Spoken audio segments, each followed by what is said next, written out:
പരിശുദ്ധാത്മാവിനോടുള്ള പ്രാർത്ഥന. പരിശുദ്ധാത്മാവേ, എനിക്ക് എല്ലാം വെളിപ്പെടുത്തുകയും എനിക്ക് വഴി കാണിച്ചു തരികയും എന്നോട് മറ്റുള്ളവർ ചെയ്യുന്നതെല്ലാം ക്ഷമിക്കുവാനും മറക്കുവാനും കഴിവ് തരുന്ന ദൈവികദാനം കൈവരികയും എൻ്റെ എല്ലാ ചിന്തകളിലും ഉള്ളവനുമായ അങ്ങേക്ക് ഞാൻ നന്ദി പറയുന്നു.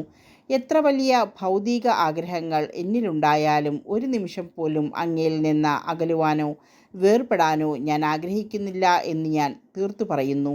നിത്യമഹത്വത്തിൽ അങ്ങയോട് കൂടെയായിരിക്കുവാൻ ഞാൻ ആഗ്രഹിക്കുന്നു. ദൈവഹിതത്തിന് വിധേയപ്പെട്ടുകൊണ്ട് ഞാൻ അങ്ങയോട് ചോദിക്കുന്ന ഈ കാര്യം സാധിച്ചു തരണമേ എന്ന് അപേക്ഷിക്കുന്നു. അപേക്ഷ പറയുക.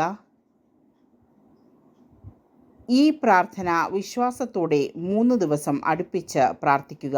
3 ദിവസത്തിന് ശേഷം നിങ്ങളുടെ അപേക്ഷ സഫലീകരിക്കും. ഇത് പരിശുദ്ധാത്മാവിൻ്റെ അത്ഭുതങ്ങൾ പ്രചരിപ്പിക്കുവാൻ വേണ്ടിയാണ്.